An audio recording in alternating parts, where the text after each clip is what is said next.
बिहार विधान परिषद के माननीय सदस्य मोहतरमा रोजीना नाजिर जी,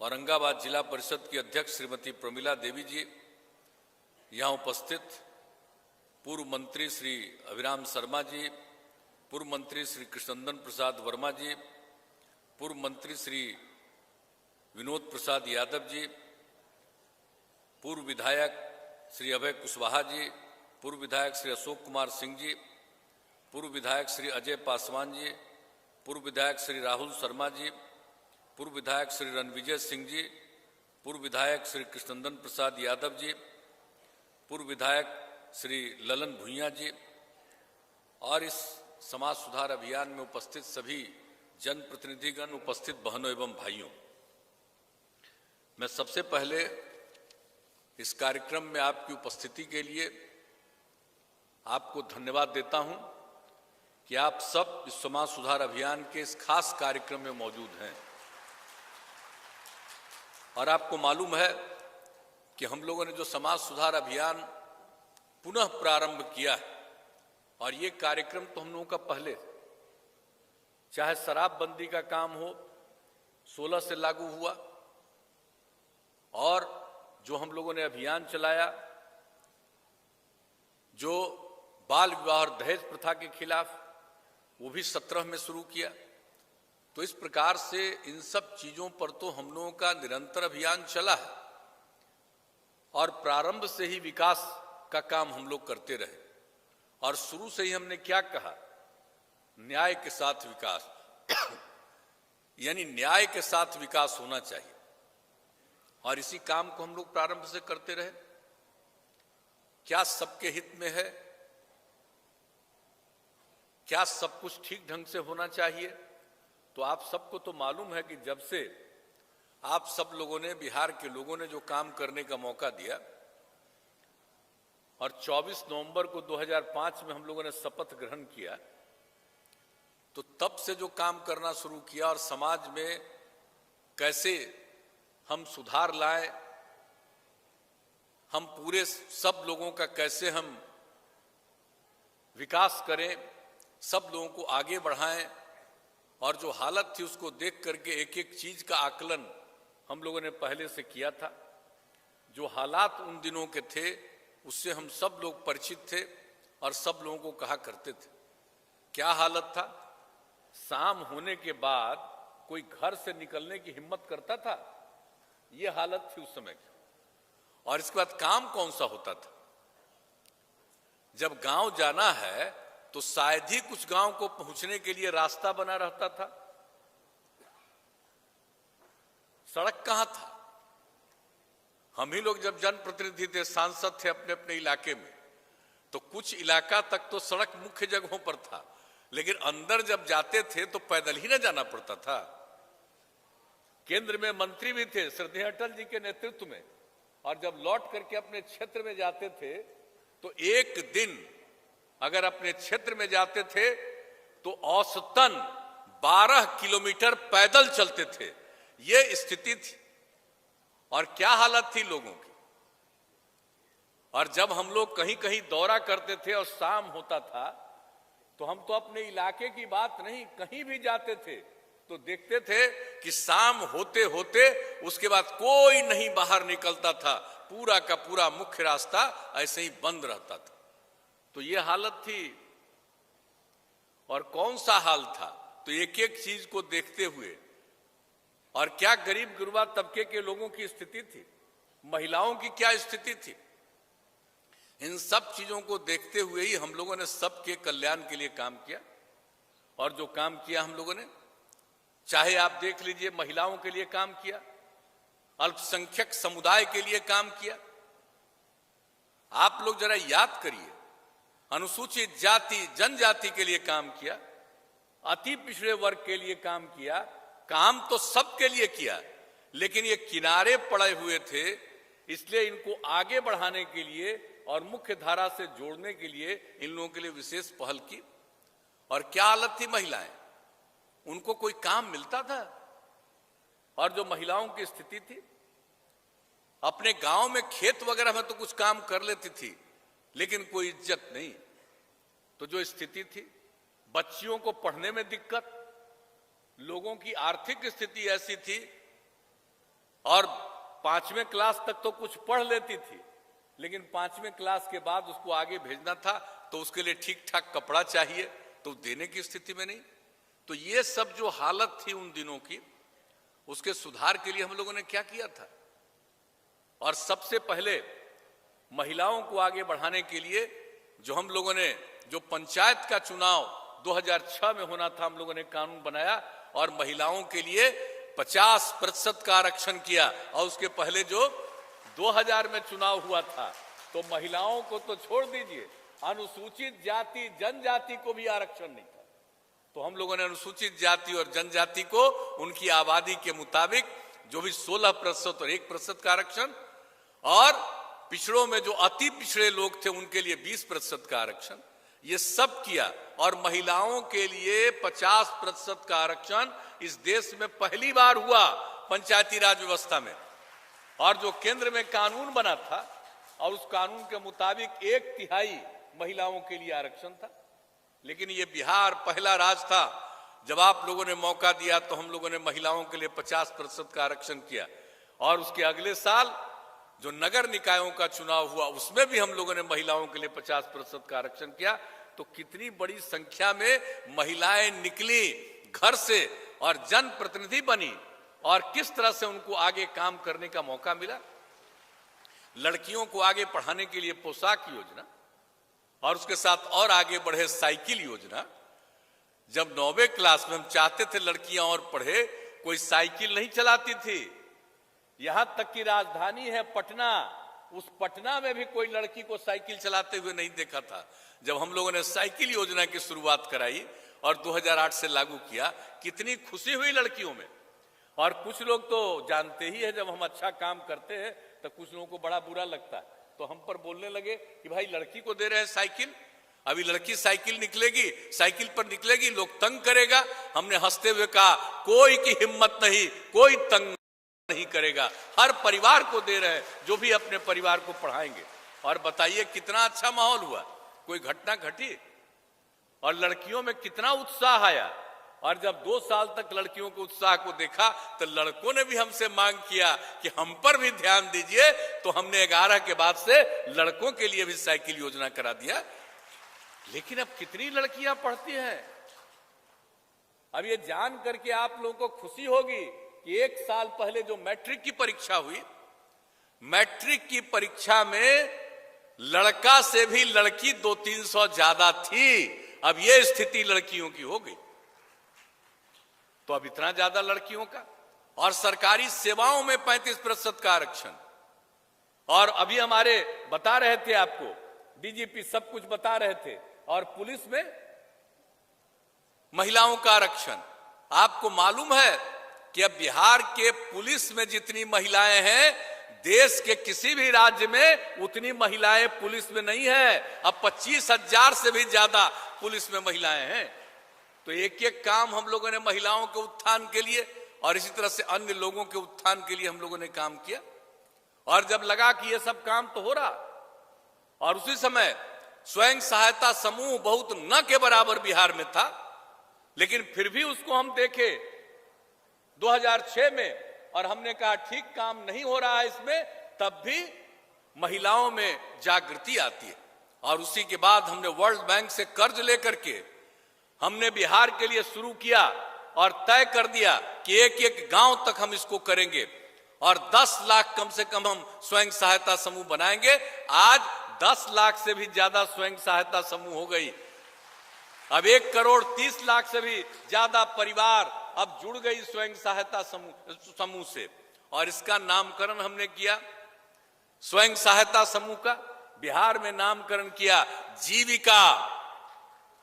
और जब उस समय के केंद्र की सरकार थी, वो लोग आए और देखा कि भाई यहां पर स्वयं सहायता समूह में अच्छा काम किया और देखा, और चूंकि हमने यहां जीविका नाम दिया था तो देश भर में उन लोगों ने कर दिया आजीविका, माने बिहार की जीविका देश भर में आ जाए, इसलिए आजीविका नाम दे दिया। अब आप सोच लीजिए, भूलिएगा मत, ये सब यही हुआ है, कहीं बाद में न किसी को समझ में आ जाए तो ये सब काम जो हम लोगों को आप लोगों ने मौका दिया किया, और कितनी जागृति आई है। यहां के जीविका समूह में जो काम करती है दूसरे दूसरे राज्यों में, ट्रेनिंग के लिए भी उनको बुलाया गया। तो इस तरह से काम, और इतना ठीक काम हुआ, तो हम लोगों ने तो और भी समाज सुधार के लिए काम करना शुरू किया, जिसकी बात की। तो आखिरकार ये सब काम सबके उत्थान के लिए तो हम लोग कर ही रहे थे। और जब हमको लगता था कि भाई ये शराब बहुत बुरी चीज है, शराबबंदी होना चाहिए, लेकिन बीच में हमको लगता था कि भाई हम शराबबंदी लागू करेंगे, ये ठीक ढंग से लागू होगा कि नहीं होगा। जननायक कर्पूरी ठाकुर जी जब मुख्यमंत्री 77 में थे, तब उन्होंने शराबबंदी बिहार में लागू किया 1977 में, और 2.5 साल के बाद वो मुख्यमंत्री नहीं रहे। उसके बाद जो लोग आए, शराबबंदी को खत्म कर दिए।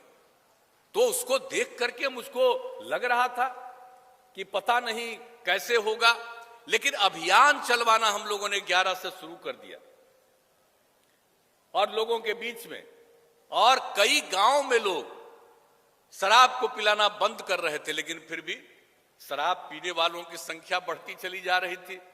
ये बात तो हो रहा था। तो अंत में एक स्थिति आई कि 2015 में, जैसे आज आपको कार्यक्रम में हम शामिल हैं, उसी तरह से 2015 में पटना में कार्यक्रम था, वहां पर कार्यक्रम में शामिल हुए, और महिलाओं के उत्थान के लिए और इन सब चीजों पर बातचीत हो रही थी। और सब बातचीत करके हम जैसे ही बैठे, तो जीविका समूह की दीदियां, महिलाएं जो वहां उपस्थित थी, वो नारा लगाने लगी, शराबबंदी लागू कीजिए, शराबबंदी लागू कीजिए। हम बैठ रहे थे, और बैठने के बाद तुरंत लौट करके आकर के हमने कह दिया, और ये किस दिन की बात है, 9 जुलाई 2015 की बात है, जब लौट करके आकर के हमने कह दिया कि अगर अगली बार आ जाएंगे तो निश्चित रूप से शराबबंदी लागू करेंगे, क्योंकि उसके 3 महीना के बाद फिर चुनाव होना था 15 में, और फिर बिहार के लोगों ने मौका दे दिया। तो उसके बाद से ही हम लोगों ने शुरू किया, और जो 26 तारीख को ही, नवंबर से ही, जो हमने कहा कि 11 से ही हम लोगों ने अभियान शुरू कर दिया था, तो उसी दिन 26 नवंबर को ही जब फिर जो कार्यक्रम किया गया, हम लोगों का शपथ ग्रहण तो 20 नवंबर को हो गया था, और 26 को ही मीटिंग करते हुए हम लोगों ने यह तय किया कि इसको लागू करेंगे, हम लोग 1 अप्रैल से लागू करेंगे, इसलिए इसकी पूरी तैयारी होनी चाहिए। और जो अभियान चला और इसको लागू किया, और आप जानते हैं गांव गांव में कितने बड़े पैमाने पर अभियान चल रहा था, चलाया गया। तो हम लोगों ने जब 1 तारीख को लागू किया 2016 में, 1 अप्रैल को, तो उस समय हम लोगों को लगा था कि जो बड़े शहरी क्षेत्र है, तो उन शहरी क्षेत्रों में अभी चूंकि अभियान नहीं चलाया गया है, इसलिए विदेशी शराब खाली वहां रहने देंगे, देसी शराब और विदेशी शराब बाकी जगह तो बंद, लेकिन शहरी इलाके में सिर्फ थोड़ा विदेशी शराब को इजाजत दे देंगे। अब साहब वो किया गया 1 तारीख को, लेकिन उसके बाद क्या दृश्य हुआ, हर वैसे बड़े शहरों में जहां शराब का दुकान खुलना था, और उसके बाद 1 तारीख को वो लोग खोलना चाह रहे थे, सब जगह महिलाएं निकल गई, युवक युवतियां और पुरुष भी जगह जगह निकल करके इसका विरोध करने लगे। मुझे इतनी खुशी हुई कि साहब अब तो यहां भी जागृति है, यहां पर तो दुकान खोलने नहीं दे रहे। तो 1 तारीख, 2 तारीख, 3 तारीख, 4 तारीख, चारों दिन ऐसा हुआ। तो 4 तारीख को फिर हम लोगों ने मीटिंग की, और 5 तारीख को कैबिनेट में फिर निर्णय ले लिया कि शहरी क्षेत्र से भी शराबबंदी बिल्कुल खत्म कर देंगे। तो 5 तारीख से ही, अप्रैल से सब जगह शराबबंदी, और उसके बाद कितना बड़ा अभियान चलाया गया, और कितना अच्छा लगा। हम लोग तो उसके बाद मई जून महीने में भी जिस तरह से अभी हम घूम रहे हैं, उस तरह से उस समय जो घूम रहे थे, और जो महिलाएं अपनी बात, आज भी मुझे खुशी हुई कि सब जीविका की दीदियां और महिलाएं यहां पर अपनी बात कह रही थी। कितनी अच्छी बात कह रही है, क्या अनुभव है लोगों को, क्या माहौल था। कोई घर में शराब पीता था, शराब पीना बंद, क्या क्या तरह की बात एक एक तरह से बताई, क्या माहौल बना। तो कितना अच्छा माहौल बना। और इसके लिए जो अभियान चलाया गया, आप जानते हैं, एक जगह जब लोगों की बात हम सुनते थे तो एक जगह एक महिला ने बताया, जीविका दीदी ने हम बताया मीटिंग में, कि मेरे पति शराब पीते थे और शाम में घर आते थे, झगड़ा करते थे, बहुत खराब लगते थे। और अब जब से शराब बंद हुआ है, अब शाम में शराब नहीं पीते हैं, घर आते हैं शाम में, बाजार से तरकारी खरीद करके लाते हैं, अब देखने में अच्छे लगते हैं, मुस्कुराते हैं। यह सुन करके कितना अच्छा लगा कि जिसके घर की हालत खराब थी, उसके पति शराब पीते थे, और जब शराबबंदी हुई तो अब क्या माहौल बना। तो इस तरह की बात उसमें बताई। तो आप सोच लीजिए, और ये जब लागू किया गया है तो आप तो जानते हैं, कुछ भी करिए कुछ ना कुछ तो गड़बड़ करने वाला होता ही ना है। आप तो जानते हैं, ये मनुष्य जो है उसमें कुछ आदमी उल्टा पुल्टा काम करने वाला होता ही है, चाहे कुछ भी कर दीजिए। जब जब भगवान लोगों का, चाहे किसी भी धर्म को मानने वाले हो, देख लीजिए, याद करिए, जब जब जिनको हम भगवान कहते आए हैं, उनको तंग और उनके साथ उनको परेशान करने वाले इसी समाज के न कुछ धरती पर का कुछ आदमी होता रहा। तो आप जरा समझ लीजिए कि कुछ लोगों का तो स्वभाव गड़बड़ होता ही है, तो कुछ तो गड़बड़ करेगा ही। और उसी तरह से जब हम लोग इतना करते हैं तो कुछ अपने को काबिल समझते हैं, अपने को कुछ लोग विद्वान समझते हैं, अपने को बड़ा बड़ा लेखक कुछ लोग भ्रम में समझते हैं, सब लोग नहीं, कुछ लोग। तो वो सब कुछ तो मेरे बड़ा खिलाफ है। जब से हम शराबबंदी लागू किए हैं, तरह तरह का बात, कितना बढ़िया पॉजिटिव होगा, एक खबर नहीं। आज जरा सा कहीं कुछ घटना हो गई, खूब बड़ा बड़ा खबर आपको देखने को मिलेगा। तो इसका कारण क्या है? तो आप समझ न रहे हैं, बहुत लोगों को बड़ा खराब लगता है कि हम शराबबंदी लागू किए। और हमने कहा है कि भाई हम शराबबंदी लागू किए हैं तो लोगों के हित में न किया है। शराब पीना तो बुरी चीज है, तो इसलिए शराबबंदी सिर्फ लागू नहीं करना, बल्कि इसके लिए निरंतर अभियान चलाना, ये बात करनी पड़ेगी। बीच बीच में अगर छोड़ दीजिएगा, अब हमारी यहां पर बैठी हुई हैं दीदियां, सब महिलाएं, आप सोच लीजिए, आप ही लोगों की मांग पर यह हो गया और आप सजग हैं। लेकिन अगर बिल्कुल इसका अभियान निरंतर नहीं चलता रहेगा तो समाज में कुछ ना कुछ तो गड़बड़ करेगा। और आप देखते हैं गड़बड़ी कितना खराब करता है। शराबबंदी लागू होने के बाद भी गंदा शराब पैदा करके लोगों को पिलाना और जहरीला शराब पीने के बाद लोगों की मौत, ये जब हम लोग लागू किए तब भी। और उसके बाद इधर जो हमने देखा कि जहरीला शराब पीने के कारण एक बार 40 से ज्यादा लोगों की मौत हो गई। और हमने कहा कि देखिए, ये जान लीजिए, अगर शराब पियोगे तो कोई जहरीला ही पिला देगा और मर जाओगे, इसलिए शराब मत पियो। ये आवाहन जरूरी है और ये करने की जरूरत है।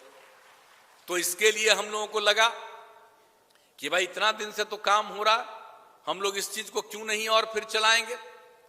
निश्चित रूप से इस अभियान को चलाना, तो निश्चित रूप से लोगों को एक एक जगह पर इस बात को बताना। और आपको मालूम है, अभी हमारे साथी बोल रहे थे मंत्री जी बापू की बात। अब जो आजादी की लड़ाई लड़ रहे थे, तो आजादी की लड़ाई में भी बापू ने क्या कहा था, एकदम बिल्कुल लोगों को बताते थे, कहा कि शराब कितनी बुरी चीज है। और आप जान रहे हैं, हम लोग ये एक एक घर में देना चाहते हैं और ये अभियान, इसको कभी बंद नहीं करना चाहिए। अब बापू की बात इसमें लिख दिया है हम लोगों ने, जो वो लोगों को बताते थे आजादी की लड़ाई में, सब समय वो कहते रहते थे, शराब आदमियों से न सिर्फ उसका पैसा छीन लेता है, यानी शराब पियोगे तो तुम्हारा पैसा ही सिर्फ नहीं जाएगा, बल्कि बुद्धि को भी हर लेता है। ये बापू ने कहा, राष्ट्रपिता महात्मा गांधी ने कहा कि शराब आदमियों से न सिर्फ उसका पैसा छीन लेता है, बल्कि उनकी बुद्धि भी हर लेती है। और शराब पीने वाला इंसान हैवान हो जाता है।